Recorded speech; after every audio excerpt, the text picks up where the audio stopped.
there's a thin veil between the creative flow and us here beautiful in earth on earth. Yes. And so the sort of opening of the spigot is sort of always accessible. You're listening to the Spiritual Shitshow podcast with Suzanne Soul, episode 74. Hey, you delicious stunners, and welcome to the Spiritual Shitshow podcast, where we get into the carnival ride the healing and spiritual awakening journey can be. I'm your host, Suzanne Soul, comedian, lifelong spiritual student, and I'm sharing some of the helpful hints I've learned along my journey that have helped me, and that I hope help you too. Welcome back for part 2 of my conversation with Stephanie Rogers, storyteller, educator, creative powerhouse, and the founder of Story Jam, Chicago's storytelling meets live music show that feels like a TED Talk wandered into a rock concert and makes everyone cry, laugh, and want to tell more stories. In this episode, Stephanie shares her journey with her cancer diagnosis, how it changed the trajectory of her life, woke her up to her purpose, and caused her to feel a deepened love and appreciation for her life, for art, and for people, and why being bold may be the only way forward. So let's jump in. Stephanie. Welcome to duality. The world of dualism. You know, I definitely am a person, I think I'm an empath, so I get overstimulated. Yes. So I do definitely, have a lot of time by myself because I need it. Yeah. So I do, but the shyness, I think that, I'm a little bit shy, but that's more about relational things. Oh. So, but I totally appreciate what you're saying because I 100% understand that, where it's I want to get out there, I want to do this stuff, but then I also need quiet time too. So totally. It is a balance to strike. Yes, absolutely. I mean, maybe all performers have that thing where we need to regenerate because we do give a lot of energy out into the world. It really, yes. Yes. Yeah. So then you get this diagnosis. Now, did you have some symptoms that were? Yes. Yeah. And I went to every voodoo doctor I could find in Los Angeles because, of course, I was already on that kind of that path of consciousness but I didn't know the path was so circuitous. It was I didn't have a path. I knew that I really didn't want to take this in a conventional way. I was extremely tired. Right. I was really struggling. By 1:00 in the afternoon, I would feel like I was hit by a Mack truck. Oh. And so I had to solve it. I didn't know what was wrong, but cancer never entered my mind. Yeah. But I did also have a bump on my neck. Okay. And I got insurance from I had a day gig. So of course the commercial money ran out. Yeah. Because I was buying everybody drinks at the bar and I just need friends. I'll buy you a drink so you'll be my friend. Please be my friend. Listen, we've all been there. We've all been there. We've all been there. And I overspent. I didn't say, being again, not great with numbers. So I ran out of money. So I took a temp job, which turned into a permanent job at this stock brokerage firm. Oh, okay. And I got really great insurance. I had lost my SAG insurance, of course. And I went to, and by SAG, I mean Screen Actors Guild. Screen Actors Guild, now SAG-AFTRA. And I went to this cool doctor, Dr. Resnick in Beverly Hills. And he said, "Darling, you are 26 years old and you have a big bump on your neck. You've been to every, chakra healer in Los Angeles. Go and get it taken out." All the tests had been negative, so they didn't see anything. Oh, okay. But I went home and did what he said because he was so amazing. Yeah. And it turns out that the tumor I had was butting up against the recurrent laryngeal nerve, which is a serious nerve, and it was butting up against a vein. So a little bit more and it would have penetrated that and it would have been very bad. So I was really lucky. Yeah. And that was another thing. The night before I got the cancer removed, I had a dream that dream, how we think about dreams, we creatives, I'm on the edge of a cliff and I fly off and then my another person I was with just falls down into the water. And I saw that as symbolic. I'm just releasing something and I'm soaring into something. So I got really lucky with my cancer journey. It did change my life completely, Yes. So how do you think that you looked at things differently after the experience of moving through the cancer experience? I think I got a little more grounded, in fact, just appreciation for everything I had. And that appreciation has deepened as I get older and, realizing the privilege that I am gifted with, the privilege of this life and the many blessings that it entails. But I just think that, I really make an effort to be with the friends I'm with when I'm with them. And I think it was more like, well, I've got the next thing to get to and the next thing to get to. And I can certainly fall into that. Sure. But,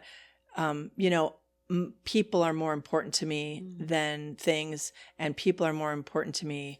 The people I love are more important to me than the pursuit of something so ephemeral, so elusive as, whatever it is that my ego, there was a little bit of an ego death. Of course. Yeah. For sure. And have you had any recurrences or? No. Amazing. I have had other health things. Okay. Like when I used to lead an event band. So you and I have been in event music. That's right. A little Private bit. events. Private events in Chicago, America. Singing. Singing. And I used to sing for these event band leaders. And one day I was like we would show up, you show up in your long, gorgeous gown and you're singing, you're singing Fly Me to the Moon and you're singing whatever the current pop hits and everybody's happy and dancing. And I used to look around at the band and I'd be like, God, I could lead a band like this. I'm sure I can do this. Oh my God. And I looked up a couple YouTube videos and I read a book and I was like, I'm a band leader now, everybody. I love it. Just so you know, I'm a band leader. Oh my And gosh. I didn't know shit about being a band leader. I didn't know how to do it. I didn't know how to chart. I mean, I took a little bit of piano one time and I've taken voice lessons, but not real music theory and not really like how to conduct a band or something, an orchestra. Yeah. So I started my own orchestra and I was like, that just gave me a lot of confidence. That's the cancer again. It was like, I have nothing to lose. I have no ego. Like, if I don't care if this fails. I have nothing. So how did you figure out how to write charts and everything? Oh, that's where you hire people. Oh, perfect. I'm just going to do this part. Okay.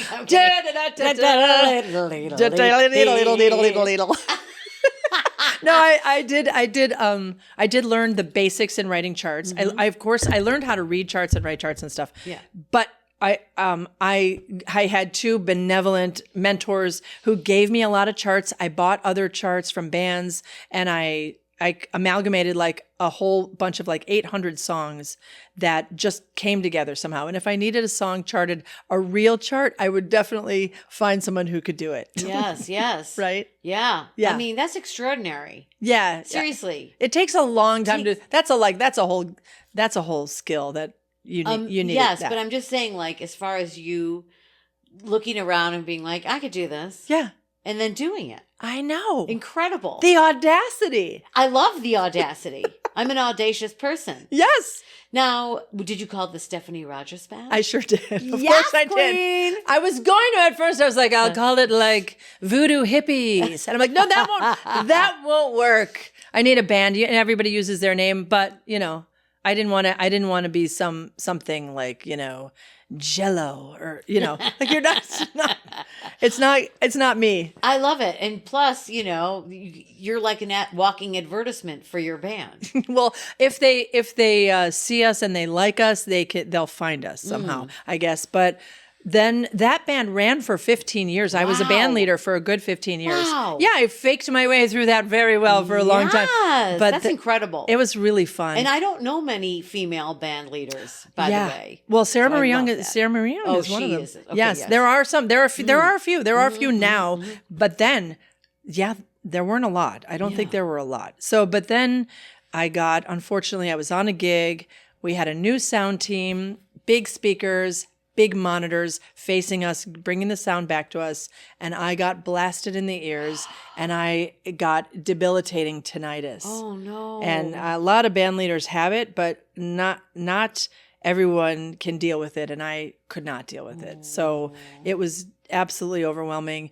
So I had to finish out the year with the gigs I had. I hired other people to help run them because any little bit of sound was. I also got hyperacusis, which is when your ears hurt when you hear noise. Oh my goodness gracious! So it was pretty. That was crapola. So that was Crapola. another signal to, okay, you're not doing that anymore, girl. So I went to the event band. We had been working very steadily. They were making great money. It was really fun. And I went to the guys and I'm like, guys, we're not going to be doing event music anymore. And now we're going to be doing shows in small little theaters, and it's going to be called Story Jam, and you're going to make about a third of what you made before. Let's have some fun. And Enjoy. You're welcome. That's right. And they were all just like, what the actual, and I just had to sort of talk to everybody individually and say, we're pivoting. We're doing something different now. And that's how I started Story Jam. Actually, I was already interested in storytelling and people's unique stories. And I had studied a little bit of nonfiction performance at Northwestern. I love the idea that you can perform something that's true and make it theatrical a little bit. And so I combined my love for that. I was taking a class in solo show just for fun with Arlene Malinowski, my mentor, and I sort of was having this ear problem. So it all kind of converged, and I came up with Story Jam. And the reason actually I came up with the stories is let's keep the band so we can still rock. I love sometimes. that. You're like, I gotta keep the band. How do I work them in? Can't not rock. We cannot not rock. Can't not rock. So then I was like, well, this will be perfect because when someone tells a story, it's kind of quiet. So my ears will have a little ear break. Oh my God. And then we'll rock for a sec and then we'll get the hell out of there and it'll be quiet again. So my ears loved Story Jam. And yes. that worked How out. are your ears now? Do you still? They're still pretty tricky, but Okay. You habituate to tinnitus, actually. You start to habituate. It took 2 years. Okay. It took 2 years of absolute agony. It wasn't fun. It wasn't pretty. I just wondered many times how could I possibly live with this? Because it's just it would wake me up in the middle of the night and It's the ringing in the yes, ears. it's really loud ringing. vey. It's very loud. Yeah. And the two different ears were on two different levels. So this was 9,000 hertz and this was 8,000 hertz. So that's two different noises you're hearing. In a dissonance. At the same time. Yeah. So that was really rough. But actually what helped me a lot there was Reiki. So I have a dear friend who does Reiki, and I went to her 3 times a week probably, and I did everything I could, and I just had a lot of talks and a lot of angel cards and a lot of everything to get through it. And now it's still there, but it's very, very much, it's much quieter, thank gosh. and it's not as bothersome because you habituate to it. Thank God. I mean, sounds really challenging, especially for a musician. Thank you. I know. Yeah. But if you look around, a lot of musicians in our world have it. Yeah. I mean, they've been exposed to so many, and I was in rock bands like from the age of 18. So all that exposure, and we didn't wear earplugs. Right? Yes. Yeah. And sometimes the monitors are Oh, like a nightmare. So I have heard you say a couple of times, I would love for you to kind of talk about this a little bit, how the things that you experienced felt like they were nudging you to your next, like you're done with this thing that you're doing. And so kind of like, how did you come to be in that philosophy?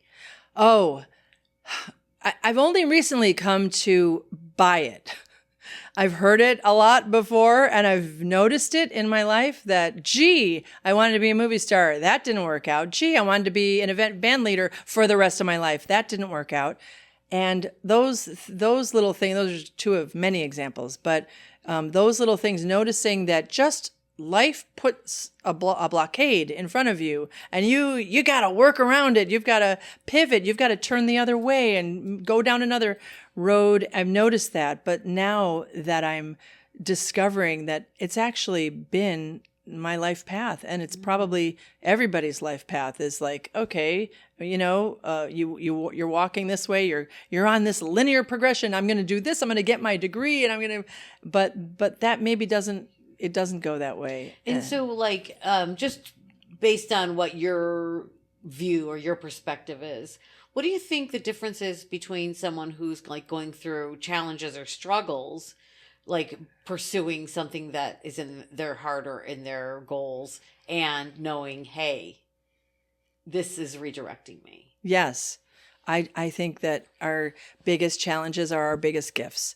My having, complete desperation in Los Angeles, not knowing where I was going to get food to eat or how I was going to pay for rent or anything, that sucked.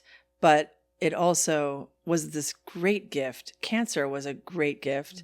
And all of these challenges along the way are our greatest gifts. So I think that, for me, when I have a challenge now of any kind, any life challenge, I look at it a little differently. It's not as daunting. It's sort of like, okay, thank you, little gift. You suck, but we're going to, it's almost laughable. It's almost funny. Yeah. Sometimes what happened to me just yesterday, actually. And I was like, oh, you're funny. You're funny. You guys are funny. Whoever got this is a good one. Good one. It's like, I mean, being married to a normie, for example, who has no interest. Like I was like, honey, we're going to watch Bashar. Check this stuff out. It's amazing. And he's like, wow, you're really crazy. So it's like, oh, you guys are funny. You're fun. That's funny. Oh, that's a good one. Good one. Yeah. But do you think it's more like a feeling of like, that is, I feel like what's occurring in my life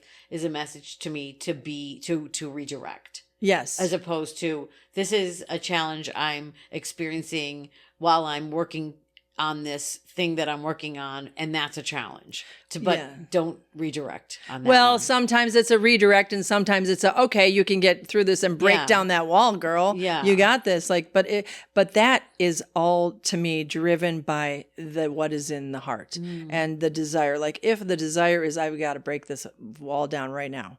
If that's what it is, then I'm going. And if it's like, that doesn't feel right at all. And I know by now, I'm in my late 50s. I'm well aware right now, I think, most of the time, maybe not all the time, but that what is actually meant to be a challenge to overcome and what is meant to be a diversion. Yeah.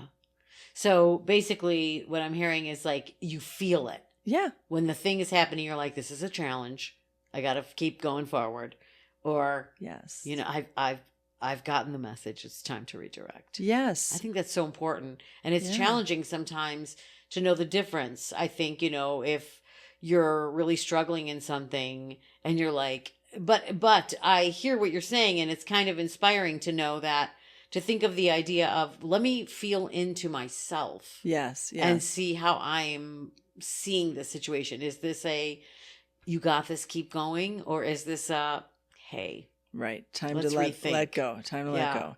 Yeah, exactly. I mean, that seems like something really helpful to sort of realize. Oh, yeah. And, when you're 20 and you're just barreling through and you're like, I'm bombing through this, I'm going to go. You don't have the time, but maybe people who meditate, and I try to be a meditator. Are you a meditator? I am a meditator daily. Oh, you're yes, a daily. every morning. But sometimes my meditation turns into, let me remind myself to do this. Get my phone, put something into my reminder. Okay, let me go back to my meditation.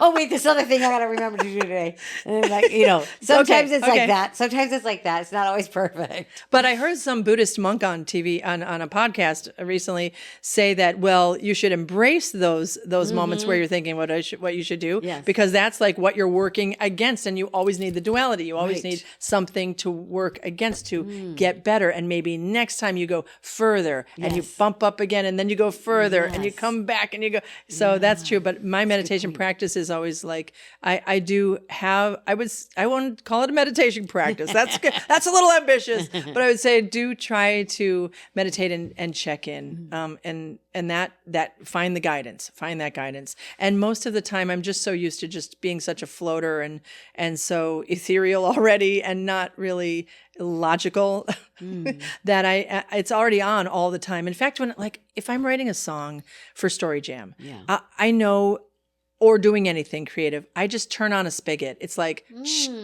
open the spigot, because it's always there. I really kind of feel like there's a thin veil between the creative flow and us here on earth. Yes. And so the sort of opening of the spigot is sort of always accessible, and I imagine that is accessible for anybody at any given time, but maybe we're mired in our own stuff, but in our own logic, and I shouldn't do this, and I can't, I won't, I shouldn't. I don't want to have those blockades. I don't want to have that in the way. But I know that if I have to write a song, like for example, if you and I were sitting here and you're like, let's write a song, Steph, I would just open it up, and we would, I know, and you would too, because you're right there with me in this kooky. Okay, tell us. We're ready for the download. But it's like, maybe it's like kind of being in the middle of the third dimension and the fourth dimension or something, or in the middle of the fifth and third. Like we're traversing these multi dimensions somehow with this in the creative flow. And I love that. I love the idea that like I know it's there. It's waiting. It's all waiting. And what am I turning on? Am I going to write a story, or am I going to write a song, or am I going to go practice piano or something? It's really channeling. It's like constant channeling. Your podcast is constant. You're channeling questions. Yes. And comments. Yeah, definitely. I definitely get like, it does feel like it's a downloading, like whilst I'm doing it, and also like when I'm editing, I also get led on how to edit. And yes.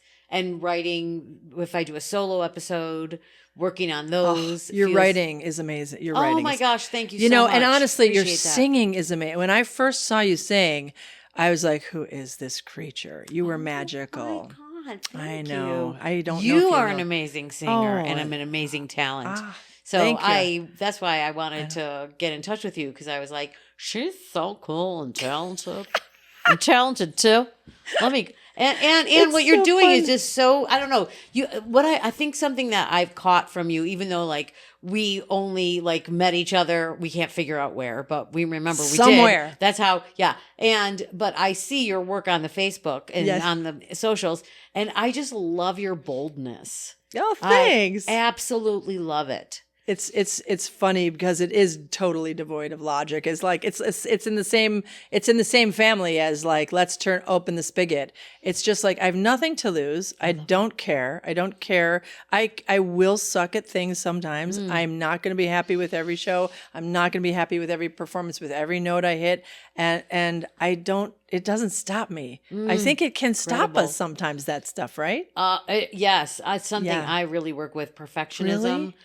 And being afraid to make a mistake was a really, really big hurdle for me. Wow. Yeah. I faked it that I didn't have that. But in the preparation, in the preparing, there was preparing. That's from Godspell. Oh yes. Sorry. And getting ready, and what am I going to do, and how am I going to do it, and practicing and stuff. I would really have to work through a lot of perfectionism. Well, you're putting yourself out there. I mean, you know, it's like we do the work. We work our asses off. Yes. But you know, I'm not going to let my desire for perfection, which definitely exists, and I definitely probably have a little bit of maybe OCD, or maybe something that, you know, is undiagnosed. Yes. We're all undiagnosed somewhere. Or my psychologist friend Alina says that we're all on the spectrum of everything. Yes. So we're all a little bit, you know, a bit on the, autism spectrum. We're all a little bit on this. Yeah. But that, those of us who just have this inner drive to keep doing this stuff, we can't help but listen to that urge, right? Yes. And so, like, how do you get through that? Like, when you would say, like, I know everything's, you know, every show's not gonna be perfect, and every song's, what do you say to yourself? How do you be present with yourself to just say, well, I'm not going to let the embarrassment of what I'm worried about, it not being perfect or whatever that is. How am I going to just go forward anywhere? How do you rationalize, like, to yourself, like, it's okay? Like, how do you speak to yourself? Well, first of all, I think it starts with a lot of prep, right? So I know, I learned last time that I didn't bring my curling iron, so I better curl my freaking hair next time or whatever. I wasn't going to say anything, but I noticed how straight your hair was. Thank you for noticing. Really a thing. My hair is straight, but I am not. No, I'm married to a man, but She's married to a man. I'm married to a man, but we're all a little on the spectrum. We're all a little on the Kinsey scale, all various stages.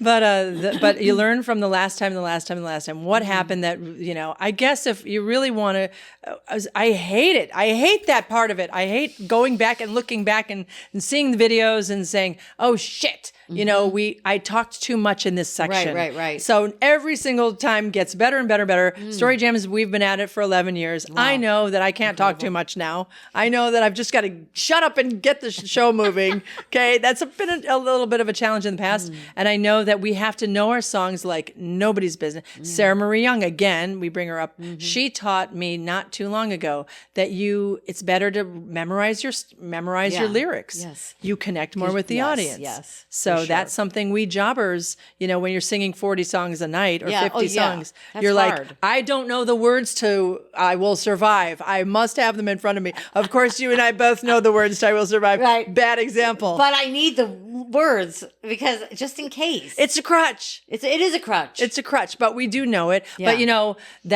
these are the little details of a show that you're prepping. And so every time I go on stage and every time I think all the shit that could go wrong, I just have to say, I've hired amazing people. Yes. I've done my work. Right. I prepared this. I know what's happening. Right. I have my ducks are in a row, hopefully pretty much for the most part. Yeah. There could be a technical problem. There could be anything.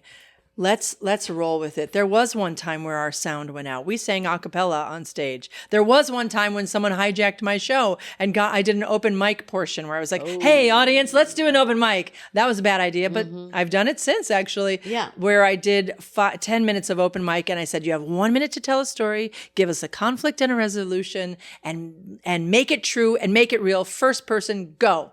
And some guy hijacked the show and said that he didn't think we were progressive enough, which we thought we were pretty progressive, and we thought we were allies. So he was up there like criticizing the show for his story? Yeah, in the middle of the show. For my story, I would like to give you a critique.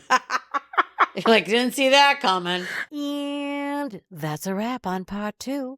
And I don't know about you, but I feel like I just got a masterclass in courage, disguised as a conversation about music mortality in the creative process. In part 3, we talk storytelling, the craft, the community, the opportunities, and why you should give a shit about Stephanie's sparkly pants. And I will see you in part 3. If you want to learn more about Stephanie and Story Jam, go to storygramshow.com. As always, this has been the Spiritual Shit Show podcast. My name is Suzanne Soul.